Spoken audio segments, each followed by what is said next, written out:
Hello, everyone. Over the past few months, I've been sharing that I have a big announcement coming up with Victoria Magazine, and I'm finally able to share what my news is. I'm going to be Victoria Magazine's writer-in-residence for 2024.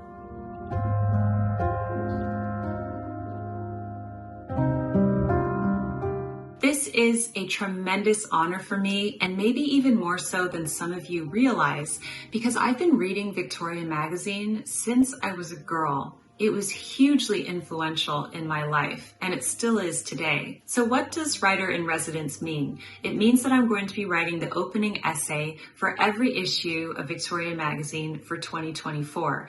And if you're not familiar with Victoria, it is the most beautifully curated magazine about elegance, beauty, travel, everyday elegant living with a bit of a Victorian flair, which is everything that I love.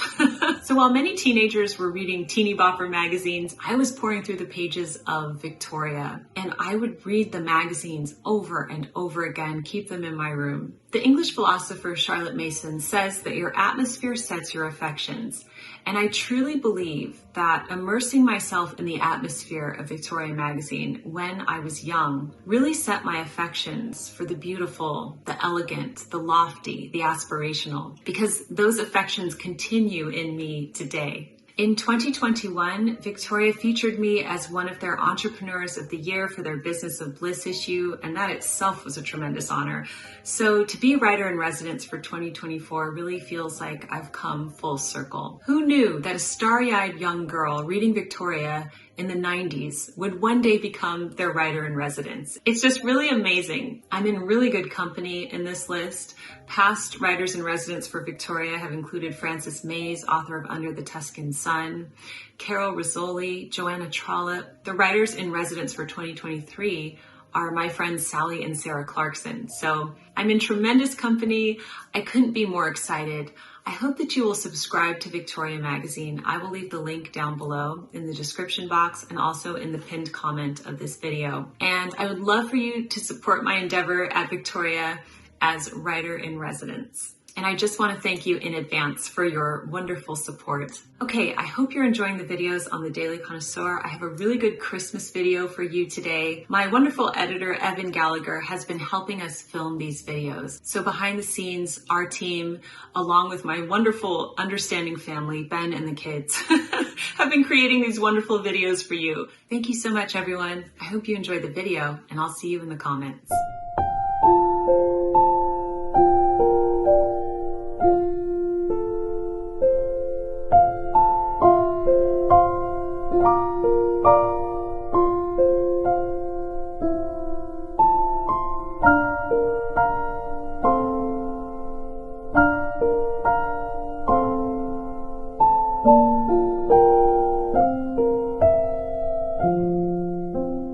On Christmas morning I will hear the bells as they call to me. I'll feel the snow fall on my skin despite living by the sea.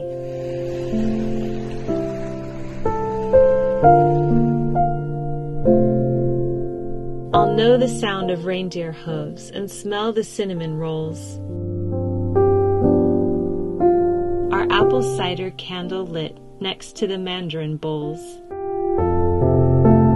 And then we'll sing some carols too, those we find inspiring.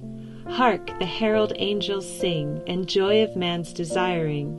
For Christ is born, we celebrate this special time of year. The bells, the snow, the scents, behold, our cups brim over with cheer.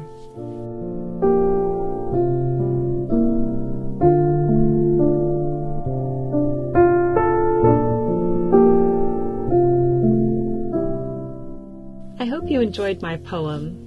I wrote it for you. I've been writing poems again after a very challenging year. Poetry sings my soul and brings out joy that almost feels as though it's been in hiding.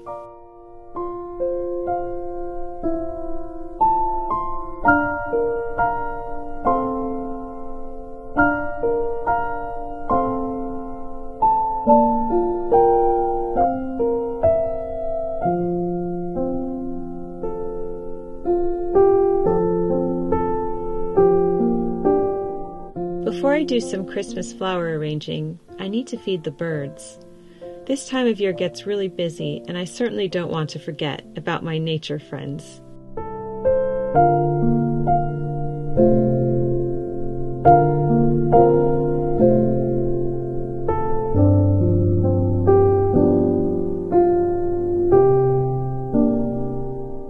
And now to create a Christmas floral bouquet for our dining room. These are the flowers I've decided upon. Red roses, St. John's wort in both crimson red and creamy white, and for filler, I'm going to use rosemary sprigs. I think this will create a stunning bouquet.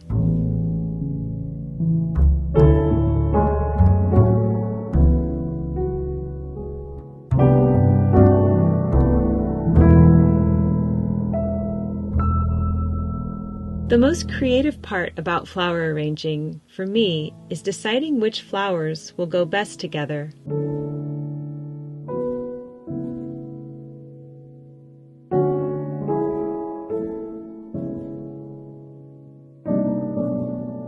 I find that at their essence, each flower has an energy, and the fun is combining those energies to create something ornamental and charming.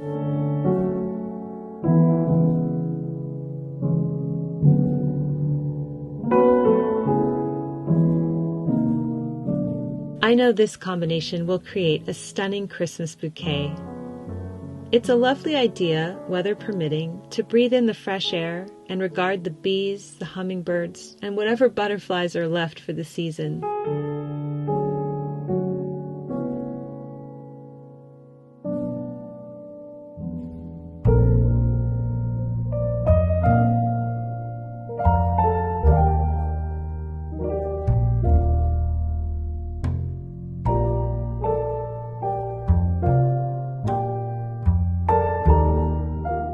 This bouquet will sit in our dining room, the crowning glory of the room.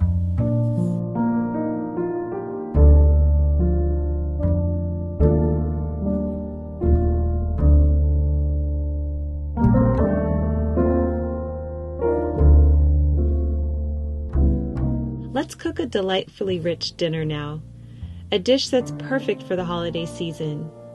Creamy pepper tortellini. To prepare, I'm slicing some red, yellow, and orange sweet peppers and setting them aside.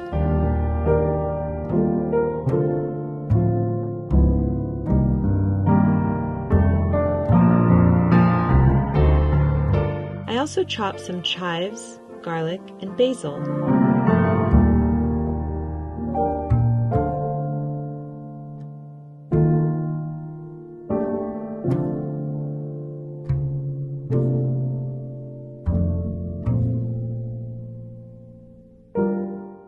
In my cast iron skillet over medium heat, I melt 1 stick of butter and saute the peppers and garlic for about 5 minutes or until the peppers are slightly crispy.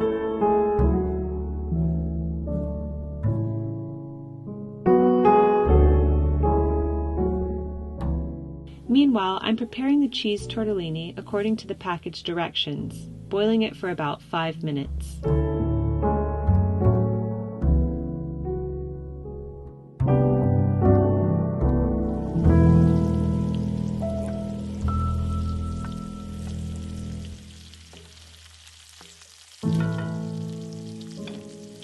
The peppers are crispier now, so I'm adding 2 cups of heavy cream to the pan. I also add some chopped pecans, some salt and cracked pepper, and the basil and chives.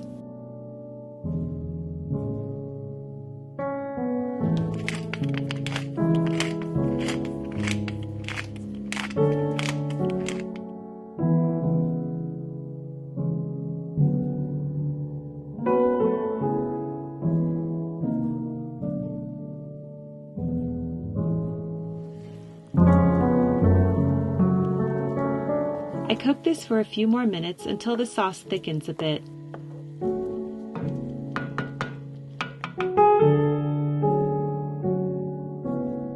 I drain the tortellini when it's finished cooking and then add that to the sauce.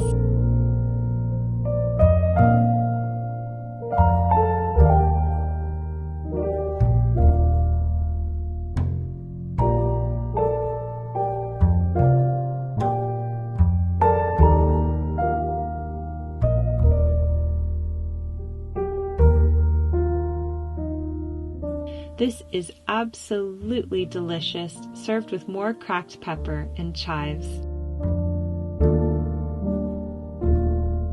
I hope you enjoy this festive holiday pasta dish. The kids had their annual field trip to Riley's farm in beautiful Oak Glen, California. Whenever we go, I always pick up one of their salted caramel apple pies. And yes, it is as tasty as it sounds. I'm having a slice for tea this afternoon, along with some black English breakfast tea.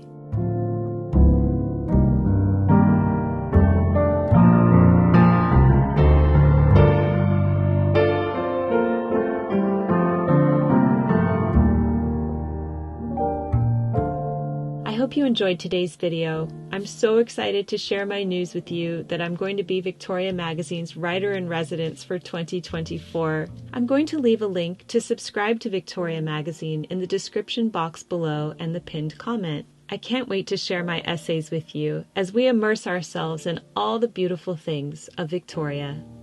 Thank you so much for watching today, everyone. May your days be merry and bright. I'll see you in the next video. Love, Jennifer.